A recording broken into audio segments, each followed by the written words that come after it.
Bien, mesdames et messieurs, bonjour. Je vous remercie par avance, même si je n'ai pas pu encore bien identifier tous les participants, mais de vous être rendu disponible pour participer à cette séquence de présentation du cycle de formation Accompagner les petites villes de demain dans l'Aisne.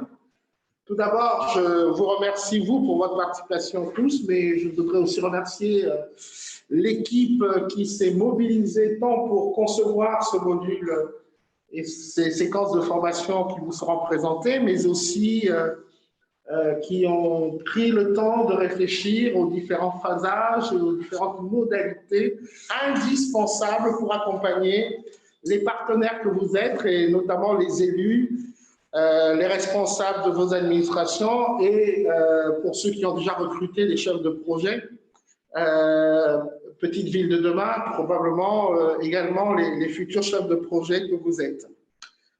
D'abord, je voudrais rappeler que dans notre département, quand on se compare un peu, on est quand même plutôt bien avancé en termes de signature d'adhésion des conventions d'adhésion au programme Petite Ville de demain, puisqu'on a aujourd'hui 8 signatures qui sont intervenues sur 12. Il nous en reste que 4. On a donc 8 intercommunalités et, si je ne me trompe pas, près de 18 communes qui sont aujourd'hui engagées pleinement à travers les signatures des conventions d'adhésion. Et je pense que dans les jours à venir, on va également obtenir d'autres signatures. Et on pourra ainsi se projeter sur d'autres séquences qui sont certes celles encore des recrutements des chefs de projet Petite Ville de demain, mais ensuite le projet proprement dit que vous souhaiterez mettre en œuvre. Et c'est bien pour cette raison que nous sommes réunis aujourd'hui. Élaborer un projet, ça nécessite plusieurs, comment dirais-je, éléments indispensables. Et moi, je vais insister sur 2. D'abord, le premier, c'est pour rappeler que si nous mettons en place ces cycles de formation, ils s'inscrivent également dans une démarche globale, partenariale et complémentaire avec ce qui se fait au niveau national. Pour tous ceux qui sont engagés dans le programme Petite Ville de demain, vous avez une offre de formation par notamment l'ANCT à travers différents canaux, et moi j'ai retenu le terme de webinaire par exemple, qui vous sont proposés pour vous permettre de mieux vous engager dans ce processus d'élaboration du projet. Ceci dit, il faut également que nous soyons tous mis en capacité de pouvoir travailler ensemble. Et à cet égard, on a quand même besoin de 2 ingrédients qui me paraissent indispensables.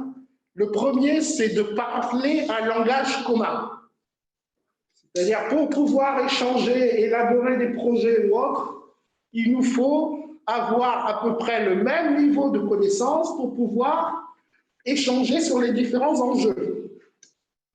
Déterminer quels sont les enjeux primordiaux pour développer une centralité, notamment les faiblesses, les opportunités, les moyens ou les atouts, ça nécessite d'acquérir une certaine méthodologie.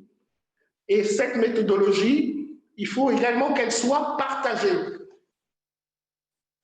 Et c'est donc pour cette raison que le cycle de formation qui est engagé, il comportera également des éléments méthodologiques qu'il convient de partager et qui vous permettront ensuite de mieux diversifier, en tout cas faire mieux connaître et partager auprès des élus de vos territoires ces méthodologies, et ça permettra donc du coup d'avoir une discussion, je pense, qui portera beaucoup plus de fruits dès lors qu'on a à peu près un niveau de connaissance commun et que l'on puisse partager. Le deuxième ingrédient, c'est le partenariat. Alors, le partenariat, ça peut paraître parfois évident, mais je vais vous raconter une petite boutade de la vie commune. Je me suis toujours dit que s'il y a des gens qui devaient être partenaires dans la vie beaucoup plus facilement, ce sont ceux qui sont allés devant monsieur le maire et qui ont dit « Moi et toi, on est ensemble pour la vie ». Mais ce n'est pas si évident que ça, si on peut regarder les séparations ou les divorces qui peuvent exister. Ça veut simplement dire, je prends cette illustration pour montrer que finalement, ce n'est pas si évident que cela. On pense qu'on peut choisir un directeur, ensuite un chef de projet et autres, et parvenir comme ça d'emblée à dérouler un projet. Ce n'est pas si vrai. On a besoin de se connaître, on a besoin de partager des objectifs communs, de quelque part apprendre à fonctionner ensemble, et tout ceci, lorsque on est sur des éléments au moins communs de connaissance et de partage et de fonctionnement, on peut du coup mieux travailler à élaborer un projet. Je le dis à des élus, je le dis à des DGS qui ont l'habitude, notamment au sein de leurs intercos, de constater qu'ils ont plusieurs individualités, que ce n'est pas toujours simple de faire converger un groupe vers un objectif commun, et ça nécessite des accommodements, de la compréhension et l'apprentissage, on va dire, continu pour pouvoir converger vers des objectifs communs. Donc, cette formation, elle a aussi pour but de faire en sorte qu'au-delà des éléments de connaissance méthodologiques, mais aussi de connaissances parfois un peu techniques, que vous puissiez ensemble apprendre aussi à fonctionner et à construire un partenariat au sein de vos territoires pour faire en sorte que vous parveniez aux objectifs que vous seriez fixés, qui est celui de l'élaboration d'un projet dans les 18 mois qui sont impartis à compter de la signature de la convention d'adhésion. Et c'est d'ailleurs pour cette raison que parfois, il est aussi important et je crois que c'est prévu dans le cycle de formation qui vous est proposé, qui vous sera proposé et présenté, d'aller un peu voir comment les autres s'y sont pris. Donc, ce cycle de formation comporte également des cas concrets, des visites. Et moi, je sais par expérience, en tant que sous-préfet, que souvent, dans les territoires où ça marche bien, c'est parce qu'on a su travailler ensemble. C'est parce qu'on a su, comment dirais-je, créer une forme de, je vais utiliser une image un peu agressive, c'est les loups qui chassent en meute, voilà, mais les territoires qui savent chasser comme ça, c'est parce qu'ils ont su se créer réellement un ciment commun et ils y vont pour gagner. Et c'est donc un peu l'objectif qu'on se donne en vous proposant également cette formation. Et ce cycle de formation qui va durer donc de septembre 2021 à 2023. Je ne sais plus quand, 2023, mais je sais pas. Juin 2023. Voilà pour les quelques éléments que je voulais indiquer. J'insiste beaucoup sur la nécessité vraiment de faire en sorte qu'on ait un vrai trio élu, directeur général des services et chef de projet, et un chef de projet qui soit positionné stratégiquement dans l'organigramme, en tout cas, soit de l'interco, selon le mode d'animation que vous allez choisir, ou des communes, de telle sorte qu'on ait vraiment ce trio qui puisse travailler ensemble et pas de manière déconnectée, mais plutôt en symbiose. Je finirai par une petite note personnelle. J'ai fait un peu de formation dans ma carrière et moi-même, je suis souvent encore stagiaire. Mais j'ai remarqué qu'il y a deux types de stagiaires. Il y a ceux qui viennent et disent « Oh, qu'est-ce que je viens faire ici ?» et pourtant, je sais tout.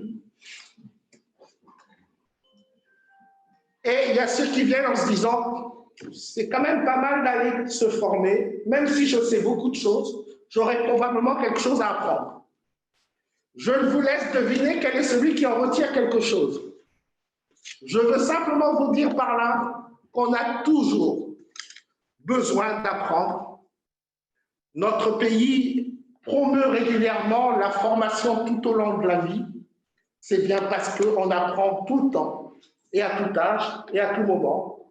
C'est donc le défi commun que nous avons, faire en sorte que les petites villes de demain dans le département de l'Aisne soient un succès, mais un succès aussi parce qu'il nous aura fait croître, il nous aura fait apprendre des choses, il nous aura fait acquérir des connaissances sur lesquelles nous pourrons bâtir un avenir, je pense, radieux pour ces projets petites villes de demain dans le département de l'Aisne. Telle est la dernière chose, le dernier élément que je souhaitais vous indiquer, en remerciant le CAUE, l'ADDT, qui ne ménage pas ses efforts et s'est engagé dans ce partenariat, si on s'en est un aussi, mais également dans ce défi visant à faire en sorte que notre territoire, ensemble, nous puissions croître et mieux faire en sorte que les habitants de ce territoire bénéficient de tous ces moyens qui seront mis en place. Ce ne sont pas que des moyens financiers, croyez-moi bien. Ce qui est important, c'est surtout le projet que nous allons construire ensemble dans chacune de ces centralités. Mesdames et messieurs, je vous remercie. Bruno Stop, directeur du CAUE de l'Aisne. On va faire une petite présentation en duo avec la direction de la DDT de l'Aisne pour vous présenter dans un premier temps eh bien, les objectifs de ce cycle, bien que la plupart des objectifs aient été déjà brossés par le secrétaire général de la préfecture, et de revenir plus en détail sur le contenu de ce programme, de ce cycle qui se déroulera sur 2 années avec 12 interventions, dont celle d'aujourd'hui qui est consacrée à la présentation. Je vais passer la parole à M. Royer. Tout à fait. Donc, c'est sur la diapositive suivante. Hein, il y a trois mots-clés en fait pour cette formation, pour cette initiative. Je ne dirais peut-être pas forcément dans l'ordre qui est affiché.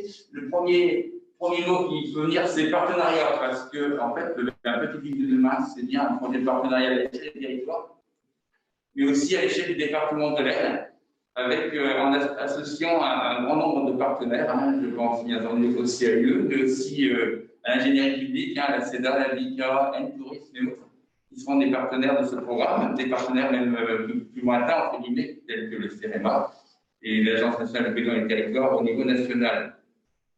Donc, on parle bien d'une initiative qui est partenariale, hein, ce n'est pas porté par une structure, mais c'est porté par un collectif. La deuxième mot-clé, c'est complémentaire d'une offre nationale. Et par opposition au national, justement, c'est une initiative locale. Donc, le but, c'est bien d'actioniser cette formation pour être plus proche des besoins et des perspectives de nos territoires. Voilà, très brièvement, en quelques mots-clés, le pourquoi et le comment de ce programme de formation. Merci Vincent. Donc Vincent Royer, directeur de la DDT de l'Aisne. Grégory Corbatieu, donc directeur adjoint. Pour préciser, et comme cela a été dit précédemment, hein, on vise réellement dans l'ensemble de ces sensibilisations le trio élu, DGS et chef de projet. On est vraiment dans l'idée, à travers ce programme sur la durée, de sortir du mode guichet et de réellement pouvoir emmener l'ensemble du collectif sur les différentes centralités vers une réflexion sur le projet à conduire. On est donc sur la construction d'une opération de revitalisation. Cela prend déjà le temps de se poser pour faire le diagnostic. Et donc, c'est en fait des éléments que aussi l'ensemble des partenaires du programme de formation vous permettront donc de mettre à plat. Cela prend ensuite le temps de réellement orienter.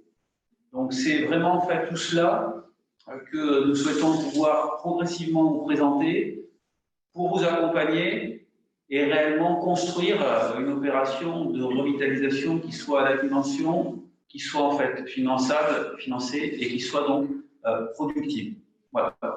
Donc, vraiment en direction de ce trio-là et sur cette durée des 18 mois, et avec ce partenariat DDT et CAUE.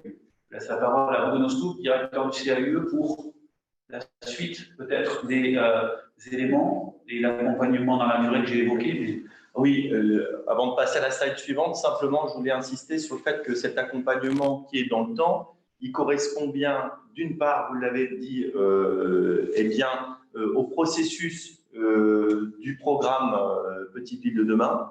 Et c'est un accompagnement qui se veut dans la durée, puisque un véritable accompagnement qui va poser des jalons tout au long de la construction, à la fois du projet, mais aussi de sa mise en œuvre.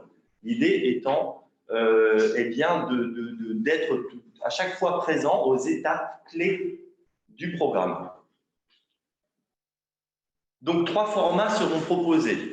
Le premier format, et ça a été suffisamment détaillé en introduction, c'est bien l'apport méthodologique. L'idée étant de guider les acteurs dans leur pratique, de manière à ce qu'ils puissent s'inscrire dans un projet qui soit à la fois cohérent par rapport aux besoins, cohérent par rapport aux spécificités de leur territoire, et durable, dans la mesure où il embrasse une série de questionnements, d'enjeux, de défis auxquels ont aujourd'hui à faire face nos territoires, notamment en termes de développement durable. Donc, ce premier format, il a la forme plutôt d'une table ronde, d'une conférence. On verra un petit peu quel rythme prendra ce type d'intervention sur les apports méthodologiques, mais on est bien sur des intervenants qui viennent partager avec les participants un certain nombre d'apports méthodologiques bien précis, encore une fois, au regard du processus de mise en place du projet Petite Ville de demain. Le deuxième format, c'est un format d'atelier pratique. L'idée étant de rassembler ce trio aux étapes clés. Donc on verra, donc, il y a l'étape du diagnostic, il y a l'étape eh bien, de la définition de l'ORT, et puis il y a une autre étape importante qui est celle de la mise en œuvre. Donc, ces ateliers pratiques ont pour but, en fait, de créer une émulation entre les territoires, puisqu'ils seront amenés, finalement, à échanger et à partager sur la manière dont les choses se mettent en place sur leur territoire. Ça permettra, eh bien, d'insuffler une dynamique au sein du club, entre guillemets, des Petites Villes de demain, même si ce n'est pas celui directement visé.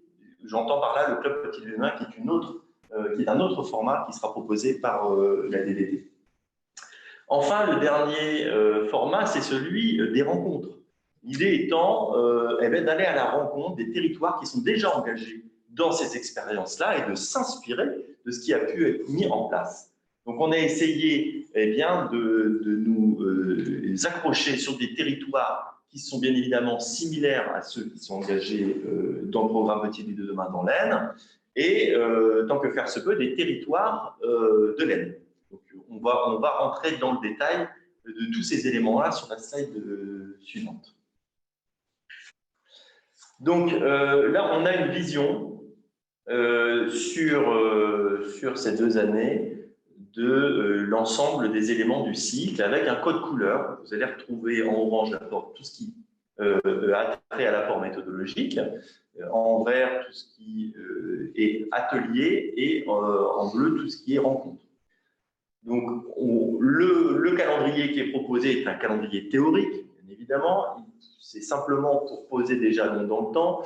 Il sera certainement amené à évoluer en fonction de l'avancement des territoires. Donc, ce qu'il faut retenir, c'est surtout ce qui est présenté dans le module 1. C'est ce qui va arriver très rapidement, donc en 2021, c'est comprendre son territoire pour agir. Donc, prendre le temps de bien questionner son territoire, ne pas foncer tête baissée sur les projets, mais bien avoir bien compris comment cela fonctionne, quels sont les enjeux qui sont posés, quels sont les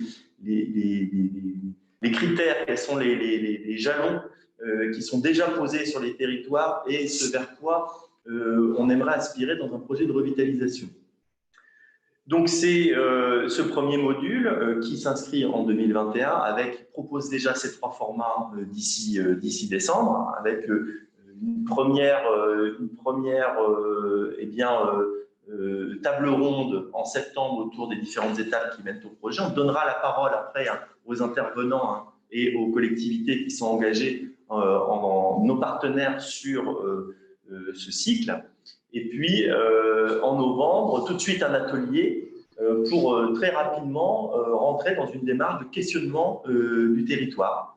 Et nous clôturerons cette année avec la visite de Guise, donc, qui est à la fois engagé dans Petite Ville de demain, mais qui a aussi été engagé dans l'AMI Centre-Bourg et qui a mis en place un certain nombre d'actions, notamment sur le thème du patrimoine.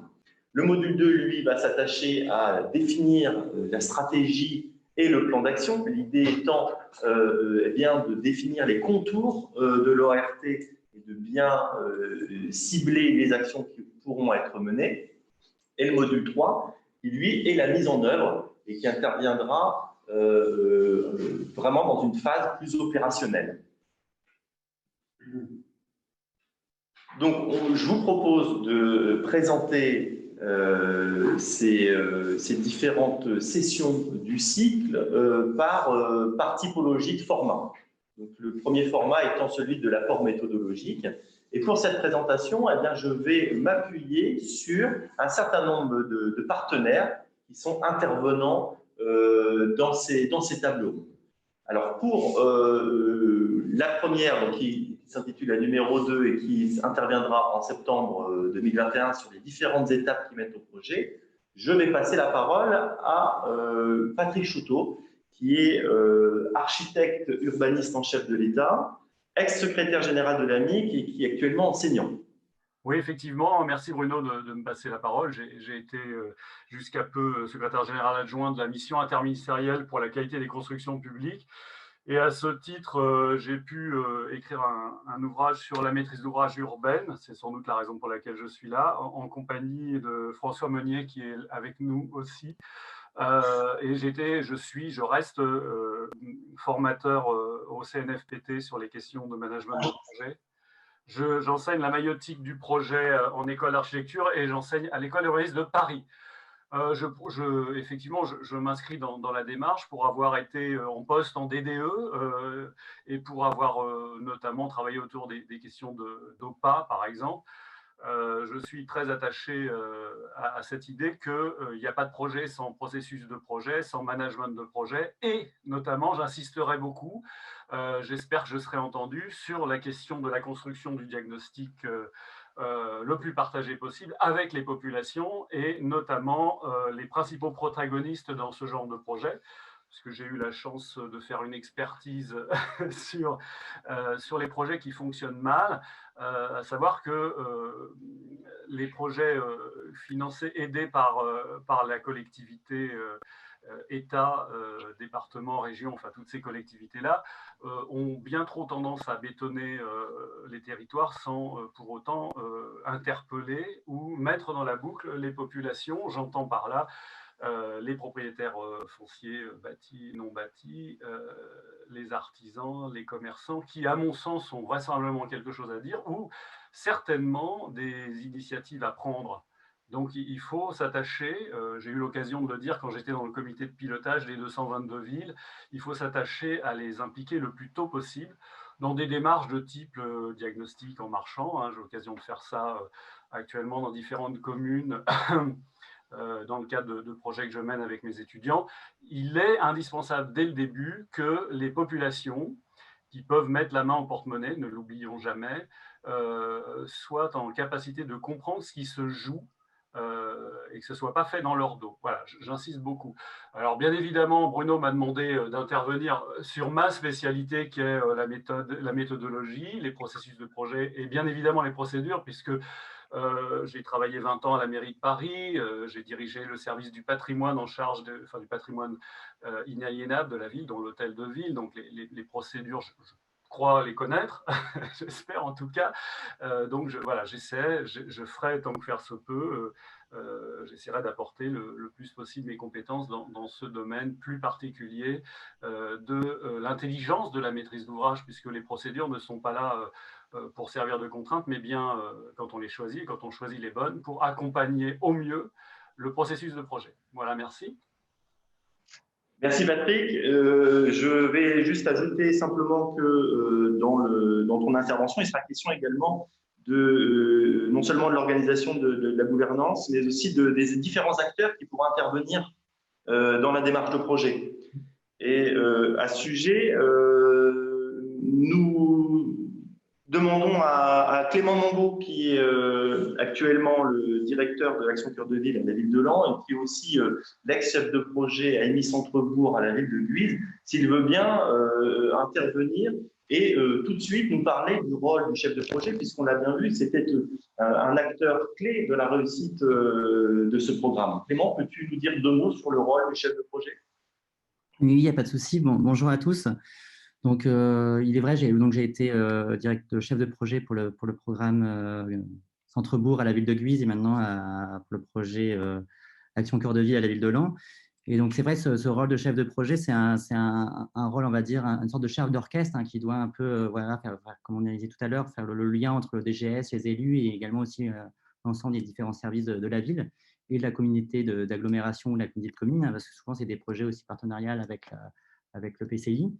Il y a toute cette phase de préparation de projet à définir dans ces grandes lignes. Il y a aussi toute cette coordination de réalisation de projet. Il y a cette question d'animation de l'équipe projet, l'importance de l'équipe de projet, comment composer son équipe projet, identifier bien ses partenaires, l'accompagnement des acteurs, aussi bien les acteurs privés que les acteurs publics, et tout ce qui est communication et concertation du projet. Donc, c'est bien clarifier les objectifs du projet. Il y a tout bien identifier les principaux partenaires du projet, aussi bien les partenaires locaux, les associations des commerçants, les associations locales, aussi bien les partenaires nationaux. Bien synthétiser les demandes, déterminer une stratégie. Alors, toujours une cohérence de projet, ça c'est important le mot cohérence, et créer vraiment les conditions favorables à la mise en place du projet. Ensuite, plutôt pour coordonner l'organisation du projet, on est vraiment, le rôle du chef de projet, c'est vraiment le pivot de l'organisation. Il y a vraiment ce côté transversal avec l'ensemble des services de la ville et de la communauté de communes. Après, l'objectif, c'est de bien mobiliser les différents services, faire circuler l'information, voilà, l'information entre les différents services, entre les élus, et vraiment ce lien de l'information. Il y a un objectif aussi, c'est décloisonner les services, parce qu'au sein des collectivités, voilà, chaque service travaille ensemble, travaille de son côté. Le but, c'est de les faire travailler ensemble pour avoir une vraie cohérence. Et donc, vraiment, comme je vous disais, c'est ce rôle stratégique de chef d'orchestre. Et on est aussi, le but, c'est d'être force de proposition. Voilà. Et donc, il y a bien cette question d'animer l'équipe projet, donc, avec l'animation des différents partenaires, créer du lien entre les différents partenaires et être l'interface entre les institutions et les élus, notamment par exemple avec la DDT, avec l'État, avec l'ABF. Et donc, on est vraiment dans ce rôle d'accompagnement des élus. Voilà. Et aussi accompagner les acteurs privés, les acteurs publics. Donc, c'est vraiment faciliter les projets, aide à l'accompagnement des porteurs de projets, mobiliser les acteurs, aussi bien les bailleurs, les promoteurs, les bailleurs privés, faire travailler ensemble les différents partenaires, aussi bien publics que privés, être à l'écoute et résoudre les conflits. Voilà pour un petit peu résumer un petit peu l'ensemble. Je pense qu'on a bien cerné les contours de ce rôle très important, rôle pivot, et vous l'avez bien montré aussi, parfois de médiation également. On pourra en revenir peut-être tout à l'heure, on reviendra un petit peu sur Guise et je vous redonnerai la parole à ce moment-là pour éclairer peut-être de manière plus concrète ce qui a pu être mis en place et comment le chef de projet, quel rôle a joué ce chef de projet dans le retour d'expérience sur l'AMI Centre-Bourg. Je voulais pour cette session qu'on développera plus que les autres parce que c'est celle qui va arriver en septembre. Donc c'est important de comprendre tout de suite bien le contenu de ce qui pourra vous être proposé assez rapidement. Donner la parole à Alexis Montaigne, qui est chargé de mission citoyenneté et développement durable au Centre ressources du développement durable, ce qu'on appelle le CERD. Monsieur Montaigne ? Oui, bonjour, merci de me donner la parole. Alors, Pour vous présenter en 2 mots le CERD, pour ceux qui ne connaissent pas, c'est donc un centre ressources sous statut groupement d'intérêt public, donc piloté par l'État, par la région, par l'ADEME et aussi par tout un collège de collectivités locales, plutôt des intercommunalités. Et notre mission, c'est d'outiller, d'accompagner les territoires qui souhaitent s'engager en transition. Donc, on a pour ça toute une série de programmes de travail thématiques autour de l'adaptation au changement climatique, de l'atténuation et de la transition énergétique, des nouveaux modèles économiques, de l'alimentation durable. Et un programme que je développe plus particulièrement moi au CERD sur les dynamiques participatives dans les projets de transition. Et en parallèle de ces programmes thématiques, on a des missions, des métiers autour de l'observation du climat, puisqu'on héberge un observatoire du climat, autour de la production de ressources. Et donc, c'est notamment dans ce cadre-là que j'interviendrai dans ce cycle. Donc, merci beaucoup pour cette proposition, puisqu'on a tout un travail autour de ce qu'on appelle le management des transitions. C'est-à-dire pour les territoires, pour les collectivités, la transition, ça ne se décrète pas, ça s'accompagne, ça se stimule et il faut savoir embarquer tout son écosystème d'acteurs, tous ses partenaires, ses élus, ses techniciens, ses habitants dans ces dynamiques de transition qui ne sont pas acquises. Alors que la réalité de la situation aujourd'hui dans les Hauts-de-France, dans l'Aisne et ailleurs, mais dans les Hauts-de-France, elle est telle que la transition n'est plus un choix. Il faut qu'on puisse porter cette volonté d'y aller. Et donc, on a développé un certain nombre d'outils, notamment pour créer des dynamiques de partenariat sur les territoires. Et donc, c'est ça qu'on mettra en discussion avec les participants le 28 septembre. C'est-à-dire qu'on a aujourd'hui des outils, on a développé un outil en particulier qu'on a appelé la cartopartie, qui est un support d'animation, une technique d'animation qui permet, avec un groupe projet, donc l'exemple du trio que vous citez depuis tout à l'heure, élu technicien, élu DGS, chef de projet, peut être intéressant pour mener ce type d'exercice, et qui permet de révéler et de qualifier les acteurs d'un territoire. Et ce qui est intéressant dans l'exercice, c'est que ce n'est pas juste une liste à la Prévert des acteurs qu'on peut associer parce qu'on est sur tel ou tel sujet. C'est qu'on va aller chercher d'autres personnes de son entourage et qui vont nous apporter des compétences et des approches auxquelles on n'aurait pas forcément pensé, puisque comme ça vient d'être dit par Clément Mango à l'instant, c'est que l'enjeu, c'est de décloisonner, c'est d'aller chercher des ressources là où on les soupçonne pas. Et donc, cet outil cartopartie, c'est un excellent outil justement pour révéler des acteurs dont on ne soupçonnait peut-être pas l'existence ou en tout cas la plus-value, révéler aussi des ressources diverses et variées sur des financements, sur des études, sur des rapports, sur des ressources même immatérielles, c'est-à-dire des gens qui ont une compétence sur le territoire qu'on ne soupçonne pas, qui sont disponibles et qu'on a envie d'associer à notre travail. Merci. On a bien cerné l'intérêt aujourd'hui d'intégrer Petite Ville de demain dans une démarche qui prend en compte un certain nombre d'enjeux, notamment des enjeux climatiques et des enjeux d'adaptation des territoires et de résilience. Pour la session suivante en termes d'apport méthodologique, un point important sur la démarche de programmation urbaine, et je vais donner la parole à François Meunier, qui est architecte, urbaniste, programmiste qualifié au PQU et cofondateur et dirigeant d'Attitude Urbaine. Merci, bien, bonjour. Voilà, donc effectivement, je suis le gérant d'un bureau d'études, d'une agence intervenant en assistance à la maîtrise d'ouvrage par la démarche de programmation urbaine, mais également architecturale. Par ailleurs, je suis professeur associé au CNAM. Vous avez beaucoup parlé de méthode à juste titre, et c'est vrai que la ville, le territoire, quel qu'il soit et quelles que soient les échelles sur lesquelles on peut intervenir, le territoire a besoin de méthode. Et par ailleurs, et c'est peut-être sans doute le début de la méthode, c'est que l'aménagement de l'espace urbain, l'aménagement de l'espace architectural, quelles que soient les situations, et notamment dans le renouvellement urbain sur les territoires existants, bien sûr, eh bien, nécessite l'existence d'une maîtrise d'ouvrage.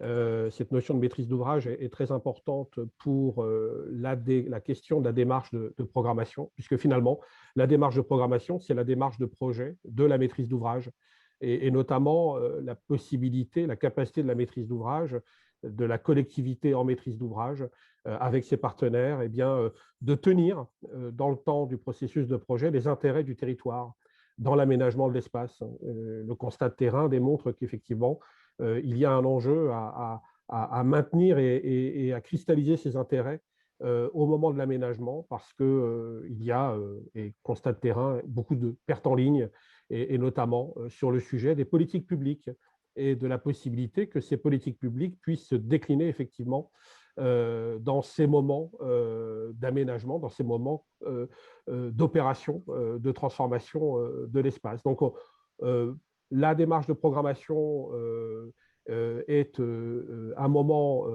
important, une démarche en tout cas qui, par rapport à tout ce qui a pu être dit, est sans doute l'opportunité de fédérer, notamment autour de la co-construction des enjeux et des stratégies que vous avez largement évoquées. Il s'agit à la fois, évidemment, de contribuer à améliorer le cadre de vie, mais également à travers une opération, et y compris dans ce moment de l'avant-dernier ou du dernier kilomètre de l'aménagement de l'espace, de contribuer et de toujours contribuer au développement local, résidentiel, économique notamment. Donc, c'est quelque chose d'extrêmement important et d'extrêmement important du point de vue de ce qu'on peut appeler la gouvernance du projet, cette fameuse maîtrise d'ouvrage, et notamment vous avez parlé d'un trio élu DGS chef de projet. Ce trio va renvoyer justement à un enjeu de pilotage à la fois politique, opérationnel et technique, qui sont souvent des approches menées trop en parallèle et sur lesquelles la démarche de programmation permet de construire ou d'aider, en tout cas, de favoriser de la transversalité. C'est extrêmement important, notamment pour que les questions politiques, et notamment de politique publique, puissent trouver leur place dans ces moments opérationnels. Voilà ce qu'on pourra évoquer, notamment à travers des éclairages à la fois de fondamentaux, mais aussi de cas des situations de projet rencontrées dans notre pratique. Très bien. Merci François. Merci effectivement. Ce module sur la programmation est très, très intéressant et très important. Et il s'appuiera sur des exemples concrets, notamment pour bien comprendre l'importance de la démarche de programmation. Je vous propose maintenant d'aborder sur une session suivante qui sera proposée, la concertation. Donc, qui va aborder la notion de dialogue territorial, notamment de démarche participative. Et pour cela, je vais donner la parole à Élise Borel, qui est urbaniste chez Act Urbaine et qui interviendra pour cette session. Madame Borel. Oui, bonjour. Bonjour à tous. Donc, Élise Borel, donc chargée de mission chez Act Urbaine. Donc, Act Urbaine, c'est vraiment une agence de design collaboratif d'espaces publics. Donc, vraiment, notre objectif, c'est de concevoir des espaces qui font sens pour leurs usagers. Donc, on travaille vraiment avec tous les acteurs du territoire, que ce soit des associations, des services techniques, des habitants, des élus, etc. etc. Et on vient accompagner et former aussi les collectivités, du coup, aux méthodes itératives de programmation des espaces publics. Donc, vraiment, notre cœur de métier, c'est essentiellement la programmation, qui passe à la fois par l'utilisation d'outils, comme par exemple l'étude d'usage ou des diagnostics urbains, et aussi la conception de projets d'urbanisme transitoire. Donc, c'est vraiment venir établir un programme d'activation urbaine qui soit spatialisé et spécifique à chaque territoire. On intervient aussi à différentes étapes d'un projet, que ce soit à l'étude et à la définition des enjeux, de l'étude d'usage et du diagnostic urbain, donc la conception de projets transitoires, comme je l'ai dit plus tôt, et aussi on peut aller jusqu'à la réalisation de mobilier et aussi jusqu'à, bien sûr, l'évaluation et la préconisation pour alimenter du coup un projet qui sera pérenne. Donc, nous, on va intervenir du coup en avril 2022, donc pour la session 6 qui sera consacrée à la concertation. Donc, on viendra partager du coup différentes expériences de la concertation. Donc, on a pu mener dans différents projets pour ainsi vous montrer comment on mène un projet concerté et aussi un projet partenarial pour que l'ensemble des parties prenantes, que ce soit associations, forces vives du quartier, élus, soit intégré à la définition du projet et aussi tout au long de la démarche.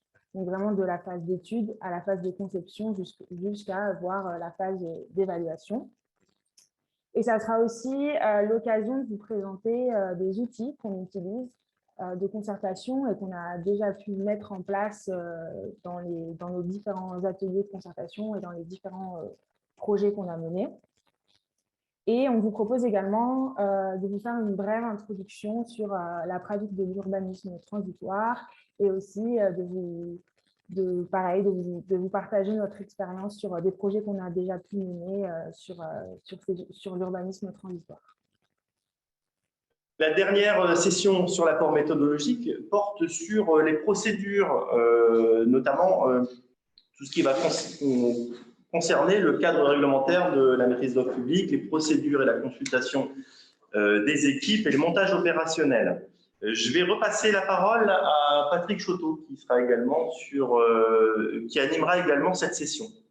Oui, alors effectivement, au titre de la question des procédures, l'AMIC était effectivement indispensable à mon sens, mais l'intérêt étant de présenter le cadre des procédures dans le cadre du nouveau code de la commande publique, mais pas seulement, c'est-à-dire de bien montrer que les procédures ont été écrites, notamment à l'échelle européenne, puisque c'est à l'échelle européenne que ça a été écrit, de faire en sorte de bien montrer que toutes les procédures telles qu'elles sont écrites s'emboîtent les unes dans les autres comme des poupées russes et qu'il est indispensable, à mon sens, de bien connaître, dès lors que l'on a fait ce travail méthodologique d'appréciation du périmètre de maîtrise d'ouvrage, des maîtrises d'ouvrage, qu'on a fait un vrai diagnostic, on a avancé dans l'évocation et la programmation, qu'on soit en situation, alors là on va voir la question des temporalités, mais les procédures n'interpellent pas on va dire, les marchés de travaux ou les marchés de maîtrise d'œuvre. Hein. Il faut être clair, hein, les procédures interrogent aussi la question des prestataires de la programmation. Alors, voilà, je pose une question là. Est-ce que c'est pas trop tôt? Est-ce que c'est pas trop tard? Est-ce que, par exemple, la question de comment on va chercher les assistants à maîtrise d'ouvrage, si des collectivités sont un peu en avant, je ne sais pas à quelle époque cette séquence-là aura lieu, il est indispensable de privilégier certains types de procédures qui permettent d'aller plus vite et plus loin dans la sélection des bureaux d'études, notamment, qui serviront au mieux le projet. Hein, c'est une question que je pose seulement. Pour répondre à ta question, Patrick, sur cette session-là, en fonction de l'avancement des territoires, elle pourra intervenir dans un timing différent. D'accord, voilà, parce que il y a quand même un raté perpétuel. Hein. En France, moi j'ai constaté dans mes 45 ans d'expérience, donc les 30 dernières années, soit au service de l'État ou de la collectivité, c'est que si on ne va pas chercher un prestataire en utilisant la procédure la plus avantageuse pour reformuler la commande, hein, étant entendu, quand on va chercher la MO, souvent la collectivité elle est un peu à poil, hein, donc il faut absolument que au moment où elle questionne les 3 ou 4 équipes qu'elle souhaite mettre en concurrence, elle apprenne aussi beaucoup par la réactivité de ces candidats. Donc cette question des procédures, elle est centrale. Je me fais fort de les présenter en les vulgarisant, hein, c'est indispensable, en permettant aux maîtres d'ouvrage de repérer les pièges, enfin, voilà, les endroits où il faut être vigilant, les points de vigilance, et en précisant bien effectivement que selon la problématique et selon le type de projet qu'on essaie de mettre en place, certaines procédures servent d'une manière parfaite et d'autres peuvent être excessivement contraignantes et contre-productives. Voilà.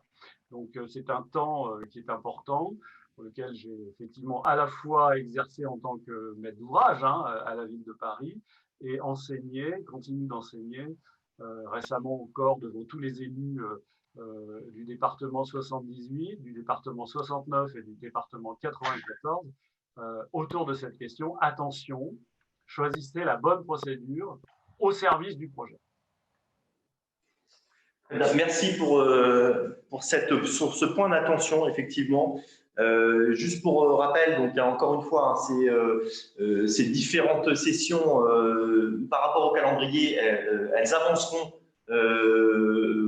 en parallèle de l'avancement des territoires sur leur programme, et on sera attentif à ce qu'elles puissent intervenir au bon moment, justement, pour éviter ces loupés tels que tu nous le présentais.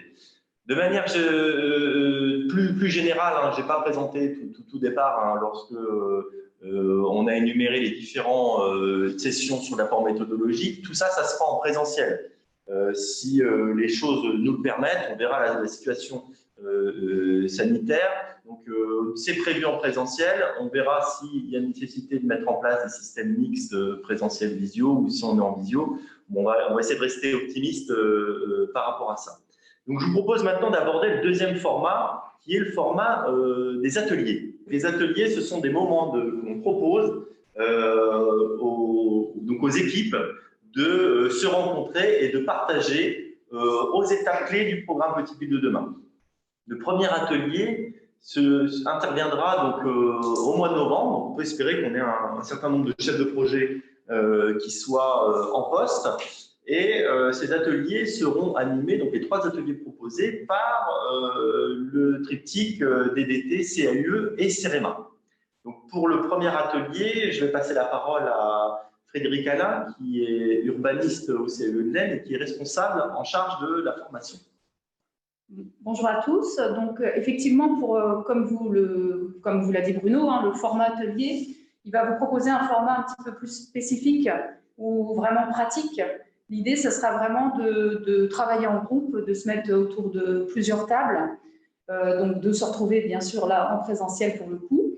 Et pour ce qui est de questionner son territoire, on est tout à fait conscient que vous connaissez parfaitement vos territoires, mais on a envie en fait de vous proposer une méthode CAUE, en tout cas nous, celle qu'on applique en matière de lecture du territoire, qui est une lecture partagée, un regard croisé de paysagistes, d'urbanistes, d'architectes. Et ça fait écho à ce qu'on dit, à l'importance de croiser les regards de chacun. Les regards de spécialistes, les regards par rapport au vécu qu'on a chacun sur le territoire. Donc ça, c'est une première chose. Croiser nos regards et puis également croiser les thématiques. C'est-à-dire balayer au regard, bien sûr, de la dynamique des territoires, puisque c'est ça qui nous intéresse. Qu'est-ce qui fait l'attractivité de vos territoires? Qu'est-ce qui peut renforcer l'attractivité de vos territoires? Se questionner donc sous l'angle des différentes thématiques que sont l'environnement, le paysage, le fonctionnement de votre commune, les commerces, hein, etc.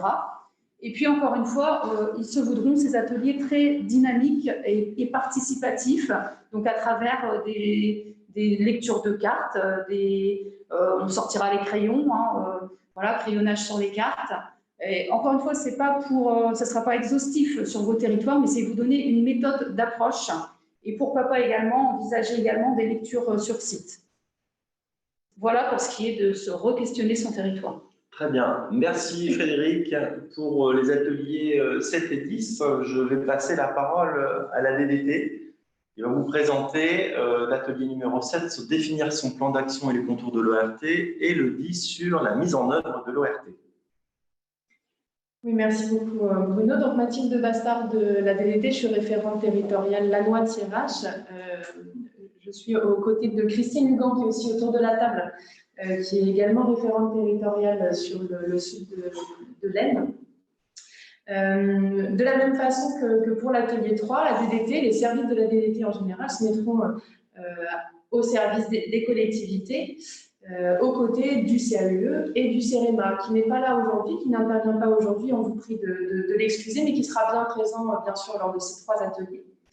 Et donc, on sera à vos côtés au cours des ateliers 7 et 10, où le sujet central, on l'a entendu, est l'ORT. L'ORT, donc opération de revitalisation du territoire, dont la DDT vous a déjà parlé à plusieurs reprises durant ces dernières semaines lors de nos réunions locales et qui est l'outil de mise en œuvre du programme Petite Ville de demain.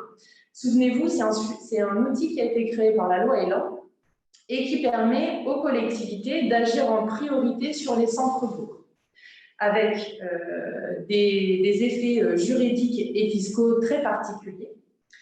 Et cette ORT se traduit par une convention signée entre l'État, les collectivités et les partenaires techniques, financiers. Et cette ORT, opération de revitalisation du territoire, elle contient une vision du territoire, le diagnostic dont on vient de parler. Elle contient également une stratégie de revitalisation sur vos centralités. Et cette stratégie se décline en un plan d'action. Ce plan d'action, il est très détaillé.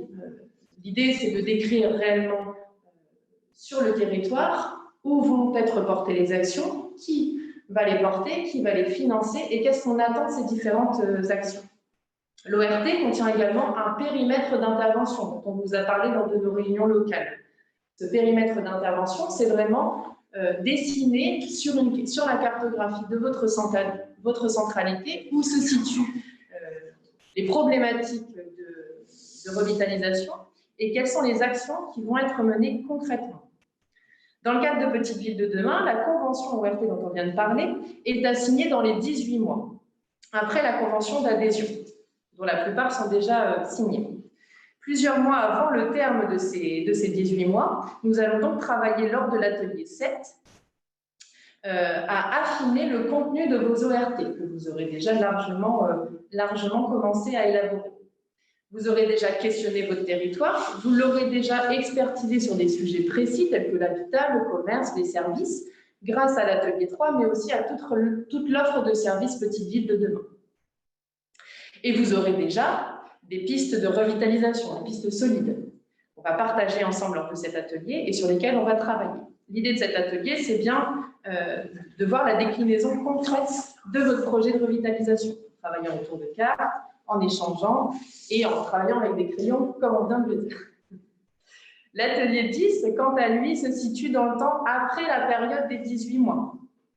Donc après la signature de vos ORT, et donc vous aurez déjà votre plan d'action très précis. L'idée de cet atelier 10, c'est encore une fois d'échanger de façon très pratique, très concrète, sur les outils qui sont à votre disposition pour mettre en œuvre effectivement toutes ces actions que vous aurez inscrites dans votre convention. Voilà, donc, tels sont les 3 temps forts de ces ateliers pratiques que nous vous proposons. Et je cède la parole au CAUE pour la transition vers le 3e format de sensibilisation. Merci. Donc, sur le 3e format, là, on part à la rencontre des territoires qui sont déjà engagés sur des programmes de revitalisation diverses. Et le premier territoire visité est celui de Guise, qui, comme on l'a précisé en introduction, est à la fois Petite Ville de demain, mais c'est déjà engagé dans des processus de revitalisation à travers l'appel à manifestation d'intérêt Centre-Bourg, qui de mémoire est intervenu en 2017 et pour lequel Clément Mongo était à l'époque le chef de projet. Est-ce que Clément, tu peux prendre la parole pour nous exposer. Donc les élus s'excusent de ne pas être présents. Ils avaient ce matin une visite justement, puisque ce territoire est bien dans la ligne de mire de plusieurs autres territoires qui sont également engagés dans les processus de revitalisation et qui viennent chercher l'inspiration, justement, telle que nous le ferons au mois de décembre. Donc, Clément, je te laisse la parole. Oui. Donc, on va plutôt axer la conversation sur le patrimoine et comment on a réussi à valoriser et à mettre le patrimoine de Guise en avant à travers ce projet d'organisation. Guise a l'avantage d'avoir deux grands atouts en termes de patrimoine, qui est le familistère Gaudin et puis le château fort. Et le but, c'était dans toute la démarche de projet, c'était de comment créer du lien entre ces deux sites et ces 2 pôles qui sont vraiment finalement de chaque côté du cœur de ville et faire réveiller ce cœur de ville à travers ces 2 éléments de patrimoine. Et donc avec un atout qui était une rue commerçante, où il y avait vraiment beaucoup de problématiques dans cette rue, logements vacants, commerce abandonné, vitrines et façades dégradées. Et finalement, on a concentré nos efforts et notre travail de réutilisation sur cette rue, ce lien entre ces 2 sites, avec pas mal d'achats de foncier. Il y a eu beaucoup d'achats de foncier pour retravailler les îlots dégradés, pour remettre des activités, des commerces dans les commerces vacants. et ensuite travailler vraiment sur tout comment remettre en avant ce patrimoine vernaculaire, puisque toutes ces façades, tous ces immeubles, finalement, c'était vraiment le vieux Guise, hein, c'était là où il y avait vraiment une qualité architecturale importante, mais on ne le voyait pas à travers les immeubles dégradés, les façades abandonnées. Donc, il y a eu plusieurs visions et de stratégies mises en place, comme l'opération façade, qui a été mis en place, l'OPA ERU. Il y a également eu aussi tout cet accompagnement, parce que si on s'est rendu compte que finalement, pour remettre en atout ce patrimoine, on n'avait pas forcément les compétences sur place, et donc on a formé les artisans locaux, par exemple, c'est un exemple. Donc avec l'architecte des bâtiments de France et également avec le SAIE, on a mis en place des formations. Et après, comme ça, les artisans ont pu entreprendre la rénovation des façades aussi bien publiques que privées pour valoriser ce patrimoine vernaculaire. On a travaillé aussi sur des chartes pour valoriser les enseignes et les devantures, parce qu'il y avait quand même une problématique. Comme on voulait remettre du commerce et les commerces existants ne correspondaient pas forcément à la valorisation du patrimoine qu'on souhaitait, voilà, on a travaillé aussi un accompagnement à travers, par exemple, le FISAC qui était en place aussi qu'on a mis en place aussi sur Guise. Voilà, on a travaillé sur pas mal de sujets de ce thème-là. Il y a également aussi toute la question des outils réglementaires pour valoriser le patrimoine. On s'est posé pas mal ces questions-là, comment on met en avant ce patrimoine et comment on essaye de le protéger, parce qu'on n'était pas doté d'outils réglementaires. Donc, on a travaillé également sur le PVAP, et également sur des chartes avec des cabinets d'études extérieurs qui ont permis de nous donner des visions et des règles pour valoriser ce patrimoine auprès des particuliers. Et puis tout le recyclage foncier, le but c'est d'essayer de revaloriser ces immeubles vacants, pas forcément les détruire, mais de purger les îlots et ensuite de redonner une vie à ces nouveaux bâtiments en prenant vraiment leur atout et en mettant leur atout en avant. Voilà, aussi bien avec des îlots pour l'habitat, où par exemple on a un îlot très dégradé en centre-ville qui avait une ampleur assez importante, où là on a décidé de le transformer en halle de marché couverte et créer du lien finalement et recréer une rue à travers cet îlot et recréer vraiment un îlot urbain avec du service, avec de l'habitat, avec un aménagement paysager et qui mène directement dans cette rue commerçante et donc qui redonne tout de suite une nouvelle vision au quartier, réveille le quartier et la vie qui était et la rue qui était un peu en difficulté. Donc voilà, donc il y a pas mal de chantiers qui sont finalisés et des gros chantiers qui sont en cours. Donc même si je suis sur Laon maintenant, je regarde quand même les chantiers sur Guise et je vois l'avancée de ce beau projet. Merci Clément pour cette présentation. Donc on a bien compris que tu n'étais plus en poste à Guise, mais que tu avais bien suivi la mise en place d'un certain nombre des projets qui sont actuellement en train d'émerger. Pour la prochaine visite, c'est celle d'Anor, avec plutôt un thème sur le foncier et les friches. Et je passe la parole à Jean-Luc Perrat, le maire d'Anor. Monsieur Perrat. Oui, bonjour à vous tous. Effectivement, je dénote un petit peu puisque je suis 59 dans toutes les communes qui sont présentes ou toutes les représentants, mais je suis très axonné puisque nous avons la particularité d'avoir l'Oise qui nous relie à Hirson, et j'ai vu qu'Hirson était participant donc à cette réunion de ce matin. Donc, c'est très amicalement que je participerai très activement à vous recevoir pour nous montrer ce que nous avons fait. Donc, Anor, commune de 3250 habitants, qui avait la particularité d'avoir 5 friches industrielles, une sur l'industrie, 3 sur le textile et une sur la verrerie et une friche touristique. Donc, on a tout traité depuis donc les années 93-94 après avoir fait une étude cadre de vie. Et aujourd'hui, on peut tous se féliciter d'avoir réussi ce beau challenge, d'avoir écrit des pages de vie, une nouvelle page de vie pour chacune de ces friches. Alors, en fonction de leur situation géographique, on a adapté, on a fait le choix, mais les messages que je peux me permettre de passer, c'est de dire que c'est pas faire pour faire. Il faut déjà avoir réfléchi un peu à l'orientation qu'on souhaite donner à la friche, si on souhaite lui redonner un côté nature ou si on souhaite lui redonner un côté d'habitat, de vie sociale et autres.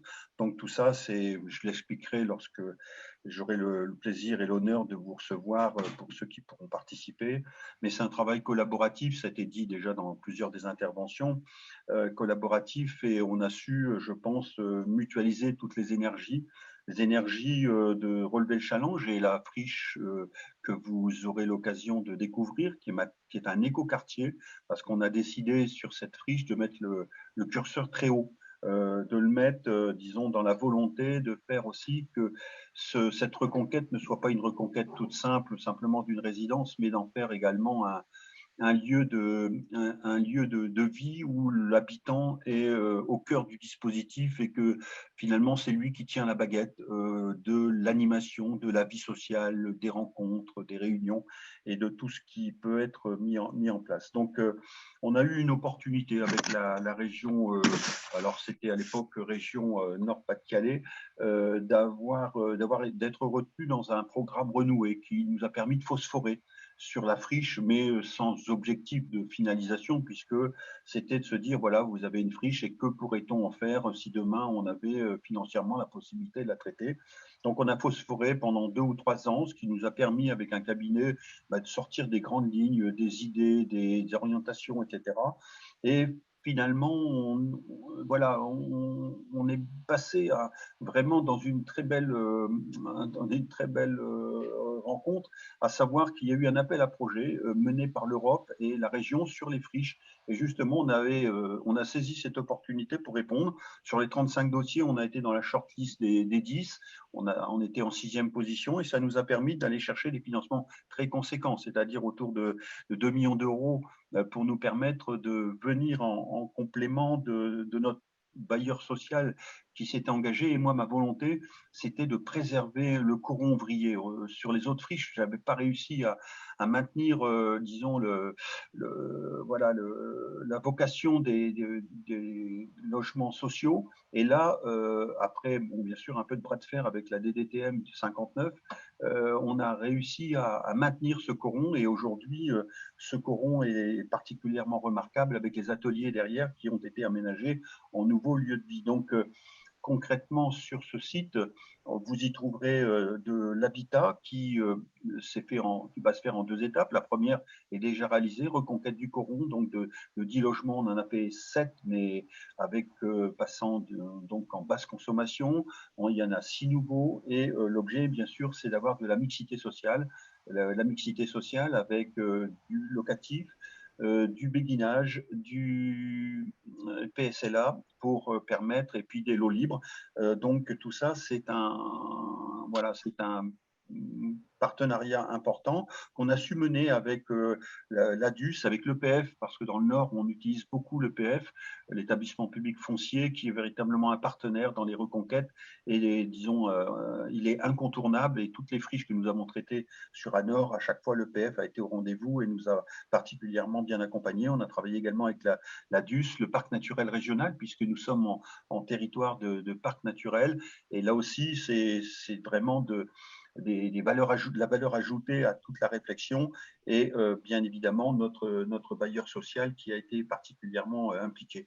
Vous verrez que dans cet espace, donc comme je vous l'ai dit, c'est pas faire uniquement une résidence, c'est de dire une résidence, oui, mais avec la vie sociale, c'est-à-dire des jardins partagés que vous découvrirez, ruchers, poulaillers, éoliennes pour les jardins suspendus, pour le jardin pédagogique avec l'école voisine.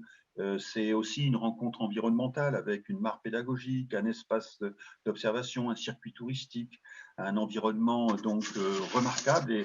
Et comme je vous l'ai dit, ou j'essaie de vous faire passer le message, c'est que on a souhaité que la nature soit hyper présente dans le dispositif. Donc, vous verrez que le vert est très présent avec, bien sûr, différentes couleurs de vert, mais c'est très, très actif. On a également des ateliers, puisque le côté ouvrier des ateliers anciens ont été transformés en atelier pour de l'activité économique. Donc l'économie, il y a trois bureaux qui sont là présents au sein de cet écoquartier. Il y a également l'économie sociale et solidaire au niveau de l'association À Deux Mains. On a également une salle de convivialité historique que vous pourrez découvrir, une fresque reprenant les activités de ce lieu de vie entre le moment de la construction de la verrerie et disons, son traitement des jours actuels, avec une verrière qui retrace et qui reprend toutes les productions de verre et d'émaillerie, une salle de pratique sportive pour l'école voisine, mais qui nous sert également pour des marchés de producteurs locaux qu'on vient de mettre en place. Donc, on a eu ce week-end la 3e édition et ça marche bien puisque c'est presque un petit marché couvert au travers des aménagements qui ont été réalisés. Également, un espace fermé, un espace sportif pour les ados et adultes et un espace fermé également pour les jeux enfantins. Donc, ce qui transpire de ce dossier, c'est vraiment d'en faire un lieu de vie, une nouvelle page d'écriture. Et ce que j'essaie de faire passer aussi, de faire transpirer dans mes propos, ce sont les habitants qui demeurent les acteurs engagés et les forces de proposition, bien évidemment en partenariat avec les élus, avec les associations. On en fait maintenant presque un passage obligé puisque on a redonné des lettres de noblesse à ce secteur qui n'était pas très prisé par la population puisqu'il partait de loin. Et donc aujourd'hui, on peut se satisfaire que cette première étape déjà de réaliser, il y en a une seconde qui sera donc un complément de logement locatif, un béguinage plus du PSLA, comme j'ai pu le dire tout à l'heure dans mon propos. Donc voilà, tout ça, ça se concrétise et bien évidemment, on le fait avec une collaboration importante avec les habitants et toute la vie sociale que l'on peut avoir dans une collectivité. Voilà ce que j'ai essayé de respecter le temps. Très bien, merci, c'est parfait. C'est intéressant quand même qu'on puisse écouter eh bien, tous les aspects de ce programme très riche et on a bien compris que les habitants étaient au cœur du dispositif et ça résonne avec eh bien, d'autres éléments d'apport méthodologique qu'on a pu voir précédemment. Je vais préciser quand même que ces visites de territoire, elles sont couplées avec des séquences de table ronde. Donc pour la visite d'Anor, donc on invitera un certain nombre de partenaires et aussi des partenaires qui sont plus actionnés, notamment la CEDA, qui pourra nous expliquer comment ça se passe sur nos territoires de l'Aisne, parce qu'on a des acteurs qui sont différents. Et je donnerai la parole à la CEDA tout à l'heure, enfin juste à l'instant même, pour nous présenter eh bien, la visite que l'on prévoit à Château-Thierry, qui est engagé donc, dans un programme d'action cœur de ville, sur une thématique d'habitat. Et sur ces territoires, eh bien, la CEDA est très impliquée. Est-ce que, Madame Tania, vous pouvez prendre la parole, s'il vous plaît? Oui, bonjour à tous. Donc, effectivement, au niveau de Château-Thierry, nous intervenons dans le cadre d'une concession, parce qu'effectivement, dans les phases après les programmations et l'identification effectivement des îlots, la programmation d'un cœur de ville, arrive la temporalité du comment on fait. Et dans ce cadre-là, nous avons répondu à une mise en concurrence de la ville de Château-Thierry pour une concession d'aménagement. C'est à ce titre-là que nous intervenons, nous avons été attributaires de cette concession en 2016, travaillant sur plusieurs axes, les espaces publics, le commerce, mais surtout l'habitat. En fait, le Château-Thierry, pour ceux qui connaissent, un cœur de ville effectivement médiéval, avec des îlots relativement fortement dégradés, avec de l'habitat indigne et l'habitat insalubre. Et en fait, nous intervenons sur ces îlots à enjeux, donc qui ont été définis dans le cadre de la programmation, pour les curer, pour les réhabiliter, mais aussi pour donner envie aux investisseurs privés de faire. L'intérêt n'est pas que la collectivité fasse tout, ou nous, à travers la concession, mais que surtout, on crée une dynamique qu'effectivement, en s'appuyant sur une OPRU, sur aussi les dispositifs de l'ANA, qui nous accompagnent fortement, on puisse effectivement curer et réhabiliter ces îlots pour redonner de l'accessibilité au logement, créer des cours intérieurs, redonner de l'air. Donc l'intervention n'est pas que sur le bâti, mais globalement sur l'impression ou sur la qualité de vie à l'intérieur de ces îlots, avec effectivement aussi un axe sur les commerces de rez-de-chaussée pour que l'on puisse effectivement avoir de la commerçabilité des rues commerçantes de l'époque. Donc là, en 2023, on aura effectivement la majorité des îlots qui auront déjà été, qui seront encore en chantier ou traités. Pour le moment, en fait, le premier immeuble était la maison Cœur de Ville, où nous avons effectivement rétabli des bureaux en rez-de-chaussée et trois logements dans les étages. Donc voilà. Oui, vous voulez rajouter quelque chose? Non, je pense que si, voilà. Très bien. Merci pour cette approche. Finalement, la thématique étant la thématique de l'habitat, mais bien croisée, celle des espaces publics et de la dynamique commerciale. Donc, cette visite sera très intéressante à mener sur cette imbrication. Merci, Madame Tanière. La rencontre suivante sera la visite de la ville de Grande-Synthe, avec comme thématique dominante le cadre de vie. Donc, c'est marqué espace public, c'est un peu réducteur hein, sur la slide parce qu'on n'a pas beaucoup de place, mais c'est plutôt le cadre de vie. Et il sera question également des mobilités. Et je vais passer la parole à Hélène Bélanger, qui est chargée de projet et du suivi de la démarche de transition et mobilité durable. Madame Bélanger, c'est à vous. Bonjour, vous m'entendez? Oui, très bien. Donc voilà, donc Bélanger Hélène, je suis chargée de projet effectivement sur le suivi de la démarche de transition à la ville de Grande-Synthe et aussi une partie sur donc, les mobilités durables. Donc pour vous situer un petit peu, donc Grande-Synthe, elle est seconde ville de l'agglomération dunkerquoise. Donc c'est vraiment une ligne de front. Malheureusement, on cristallise beaucoup de crises sur le territoire, crise écologique, crise énergétique, crise sociale également. Et donc, il y a eu beaucoup d'éléments, beaucoup de choses qui ont été faites depuis plusieurs décennies sur la ville de Grande-Synthe, puisque sur la thématique du cadre de vie, donc, on a commencé à avoir des projets dès les années 70, puisqu'on a pris compte donc, très tôt, en étant sur ce territoire gagné sur la mer et puis marqué par l'expansion industrielle-portuaire de Dunkerque, la nécessité de faire attention à notre cadre de vie, de le développer, et donc notamment en mettant en place des espaces de nature, des espaces verts, etc. et en prenant soin aussi de la santé de la population avec cette notion aussi de pollution qui arrivait donc très tôt sur le territoire. Et donc, depuis plusieurs décennies, donc on met en place une politique d'amélioration du cadre de vie qui s'est cristallisée en 2011 avec la prise d'une délibération sur une démarche de ville en transition. Donc vraiment avec cette idée d'avoir une vision systémique d'un nouveau modèle de développement avec un axe notamment pour les habitants les plus en difficulté. Donc l'idée en fait c'est vraiment de partir sur des thématiques correspondant aux besoins des habitants, donc la mobilité, se déplacer, travailler sur l'emploi de demain avec cette idée notamment de relocaliser l'économie puisqu'on a une grande vulnérabilité économique avec l'implantation de grandes industries qui malheureusement peuvent délocaliser leur emploi. Et on a aussi une partie qui est sur préserver l'avenir, donc penser à un avenir positif avec notamment tout ce qui est cadre de vie, lutte contre le changement climatique. Une partie également alors que j'oublie pas, sur la santé et l'alimentation durable, puisqu'on est en train de développer notamment une grande politique en termes d'agriculture et d'alimentation. On a eu notamment de gros projets en mettant en place une ferme urbaine multiservice, en récupérant des terrains et en installant des maraîchers biologiques dessus. On a également toute une partie encore, si je ne me trompe pas, parce qu'en fait, on a vraiment une vision systémique des choses et on fait beaucoup de choses. Oui, après, bon, c'est toute notre partie sur la gestion, bien sûr, différenciée des espaces de nature qui nous a permis en 2010 d'être capitale française de la biodiversité, où on va dire, notre citation préférée qu'on met souvent lors des visites, c'est entretenir autant que nécessaire, mais aussi peu que possible. Donc, il y a aussi tout cet aspect-là sur le territoire. Et puis après, bien sûr, on a aussi repensé beaucoup l'urbanisme dès les années 80.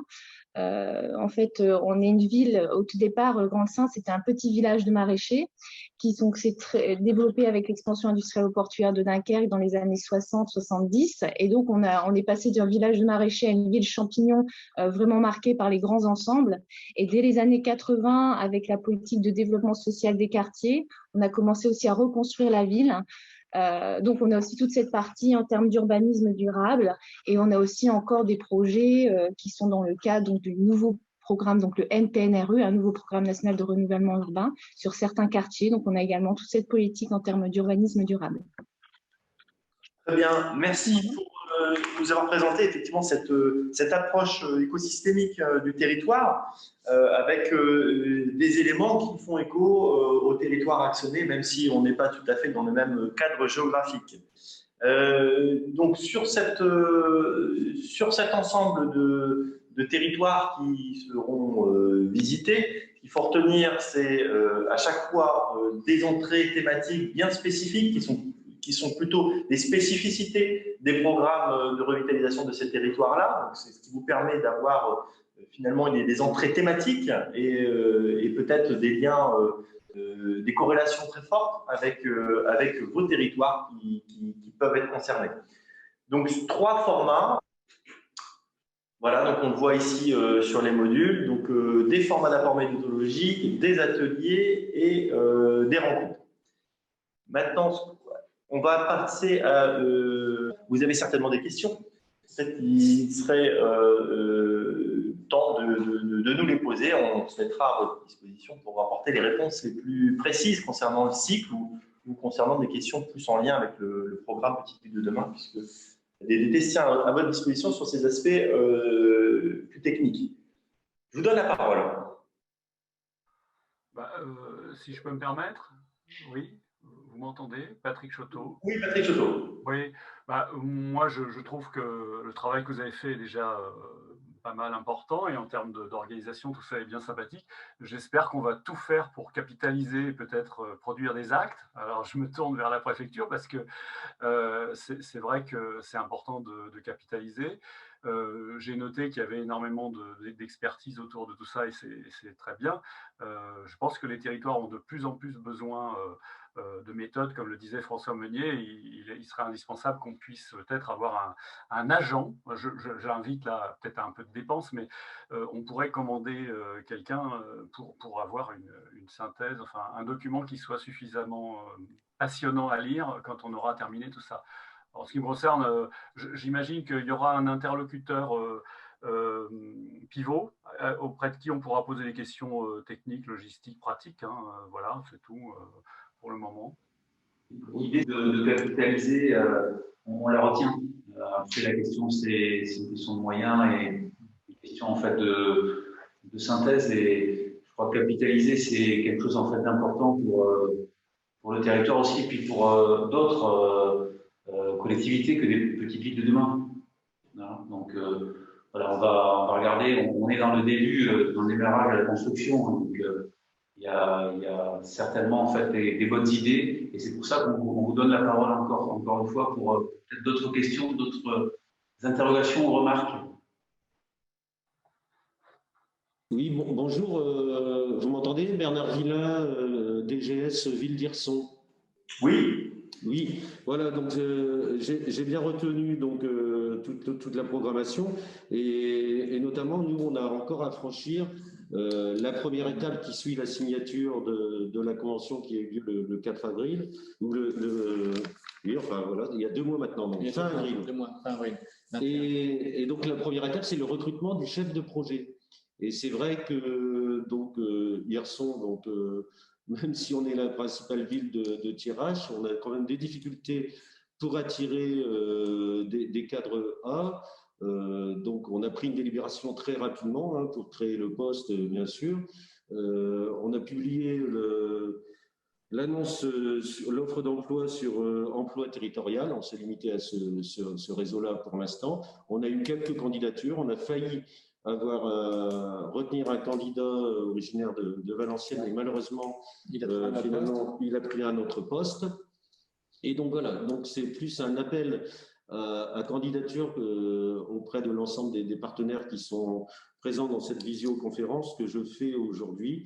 Si jamais vous connaissez des candidats potentiels sur ce type de poste, ça pourrait nous intéresser et nous faire avancer, parce qu'on a l'objectif de le recruter le plus tôt possible. C'est-à-dire, on voulait recruter le 1er juillet et on s'aperçoit que c'est compliqué. Voilà. Je vous remercie. Moi, je veux bien faire une proposition à ce stade. Aujourd'hui, on est très près des écoles d'architecture et d'urbanisme qui, en fin d'études, pour lesquelles on place nos jeunes.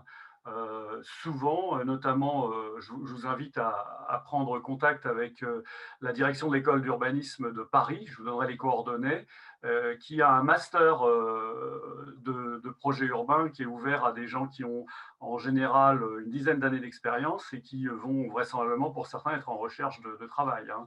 Je pense qu'il y a nécessité de vous reconnecter avec le monde universitaire, si ça ne vous ennuie pas. Si vous ne me trouvez pas trop désobligeant. Pardon. Non, pas de souci. Et en plus, c'est une petite boutade, mais on ouvre un campus connecté universitaire donc à partir de la rentrée de septembre, puisque Hirson fait partie des villes qui ont été retenues dans l'appel à projet de l'État. Et donc, si vous le permettez, ça va nous permettre de nous reconnecter avec le monde universitaire, effectivement. Merci. Oui, un complément, peut-être qu'on va peut-être proposer aux différentes collectivités engagées dans la démarche dans l'Aisne d'avoir un système de bourse ou de partage de candidatures, hein, puisque effectivement, nous savons qu'il y a que les retours sont très hétérogènes. Il y a des collectivités qui ont eu pas mal de candidatures, d'autres assez peu. Donc, on va essayer de mettre en place comme une bourse d'échange de CV. Donc, là, c'est la DDT qui répond. Et en complément, dernier complément, il y a également un partenaire direct de Petite Ville de demain, qui est l'APEC, donc l'Association pour l'emploi des cadres, pardon, dont nous avions transmis les coordonnées, mais on vous les retransmettra, et qui propose vraiment un accompagnement direct des collectivités en cours de recrutement de leur chef de projet Petite Ville de demain. De mémoire, le Nouvion anti-RH a bénéficié de cet accompagnement. Peut-être que c'est le cas d'autres villes qui sont en cours de recrutement ou qui ont déjà recruté. Donc, n'hésitez pas aussi à utiliser cette mesure qui est faite pour ça. Mais donc, ça viendra compléter la bourse aux candidatures dont parlait M. Boyer. Il n'y a plus de questions? Je vous propose de passer aux modalités d'inscription pour participer à ce cycle. Donc, on ne l'a pas suffisamment répété, mais ce cycle est gratuit et libre, bien évidemment. Et on va vous faire un courriel à l'ensemble des collectivités engagées en Petite Ville de demain avec le contenu du calendrier qui vous a été présenté et puis les liens pour une inscription en ligne. Donc on verra, ces liens sont également relayés sur les sites internet des services de l'État et du CLE de l'Aisne. Et vous pourrez vous inscrire en fait à la carte, hein, l'idée étant de ne pas forcément s'inscrire pour la totalité du site, même si c'est plutôt recommandé pour avoir vraiment tous ces apports dont on a pu discuter à la fois méthodologiques, ces séquences d'ateliers et les visites sur terrain, mais vous pouvez aussi vous inscrire sur des choses beaucoup plus ciblées. Voilà. Est-ce que la DDT voulait rajouter quelque chose? Non, on va simplement vous remercier d'avoir participé à cette présentation. J'en profite pour remercier le CIE quand même qui s'est fortement investi dans ce projet. Et puis, de toute façon, c'est un projet participatif, comme ça a été dit, donc dans lequel tous ceux qui sont derrière l'écran sont partie prenante. Et c'est bien pour vos territoires et vos populations que nous allons tous ensemble travailler. Merci de votre confiance. Et merci aux intervenants, merci à tous ceux qui se sont connectés pour participer. À noter que cette visio a été enregistrée, il sera reproposé en replay pour revenir éventuellement sur ce qui a été présenté ou ceux qui n'ont pas pu assister aujourd'hui à cette visio pourront récupérer le lien qui va leur être envoyé par Internet. Je profite de ces remerciements pour remercier également la ville de Laon de nous avoir prêté la maison cœur de ville dans laquelle nous avons installé notre quartier général pour cette visioconférence. Merci à vous. Et d'autant plus en fait qu'il y aura quand même un lien en fer qui sera progressivement réalisé entre Action Cœur de Ville et Petite Ville de demain au sein du club qui est en fait piloté par la DDT pour le compte des Petites Villes de demain à venir. Merci à tous.